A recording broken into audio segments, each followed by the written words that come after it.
ሰላም ተመልካቾቼ እንደምን አላችሁ? በያላችሁበት ሰላምታ ይድረሳችሁ። እኔ ጋር ሁሉ ሰላም ነው። እንግዲህ አሁን ደግሞ የትመን ጂፕሰም ፋብሪካ የሚያመርተውን የቅርጻ ቅርጽ ምርት ይዤላችሁ ቀርቤያለሁ። እንግዲህ የቅርጻ ቅርጽ ምርታችን ደጀን ከተማ የሚገኘው የትመን ጂፕሰም ፋብሪካ ወይም ደጀን ጂፕሰም ፋብሪካ ማለት ነው። በጥራት ከሚያመርታቸው ምርቶቹ አንዱ ወይም የፓውደር ምርቶቹ አንዱ የቅርጻ ቅርጽ ምርት ነው ማለት ነው።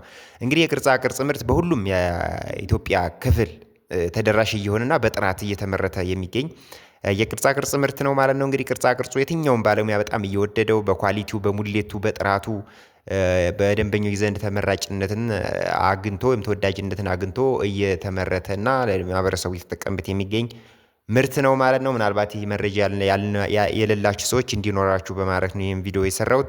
ስለዚህ ይህ ምርት በተሻለ ጥራትና አቅርቦት እየተመረተ ነው የሚገኘው። እንግዲህ የትመን ጂፕሰም ፋብሪካ የደጀን ከተማ ላይ ይገኛል ማለት ነው። እንግዲህ የደጀን ከተማ የሚገኘው የትመን ጂፕሰም ፋብሪካ በጥራት ከሚያመርታቸው ፓውደሩ ምርቶቹ እንግዲህ የቅርጻ ቅርጽ ምርት ነው። ቀደም ብዬ እንደገለጽኩት እንግዲህ ይህ ምርት ለየት ከሚያደርጋቸው ነገሮች አንደኛ የተሻለ ሙሌት አለው ማለት ነው። እንግዲህ ከ25 ኬጂ በላይ ነው የሚሆነው ሙሌቱ። እንደ ሌሎቹ በአነስተኛ ኪሎግራም ወይም ከተቀመጠለት መደብ ማለት ኳሊቲ ውጪ ኳንቲቲ ውጪ አይታሸግም። ከ25 ኪሎ ግራም በላይ ነው። ሌላው ደግሞ በብዛት የማምረት አቅም አለ። እንግዲህ ዛሬ ነጋዴው ምርቱን ካለመደ በኋላ ከሆነ ጊዜ በኋላ የሚያቋርጥ አይደለም። በብዛት የሚመረትበት ሁኔታ ነው ያለው ማለት ነው። ምርቱ አቅርቦት ማለት የተሻለ አቅርቦት አለ ማለት ነው።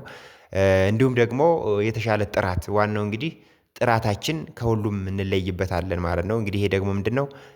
ሙያተኞች በሚሰሩበት ጊዜ ዌስቴጅ አለመኖር፣ በሰዓቱ በሚፈልገው ጊዜ መድረቅ፣ የተሻለ ነጭ የመሆንና የማብረቅረቅ እንዲሁም ደግሞ ለቀለሙ ለየትኛውም ነገር በቶሎ በምንፈልገው ልክ ለተለያዩ ዝግጅቶች ሬዲ ሆኖ ስራችንን የሚያቀል ለአሰራር ምቹና ቀላል እንዲሁም ተመራጭ የሆነ የቅርጻ ቅርጽ ምርት ነው እያመረትን ለገበያ እያቀረብን ያለ ነው ማለት ተመልካቾች። እንግዲህ ይህን ምርት የትኛውም አካል እንዲጠቀምበት ኮሜንት፣ ላይክ፣ ሼር በማድረግ የበኩላችሁ እንድትወጡ እጠይቃለሁ። ለዕለቱ ፕሮግራሜን በዚህ ጨርሳለሁ። ስላዳመጣችሁኝ አመሰግናለሁ።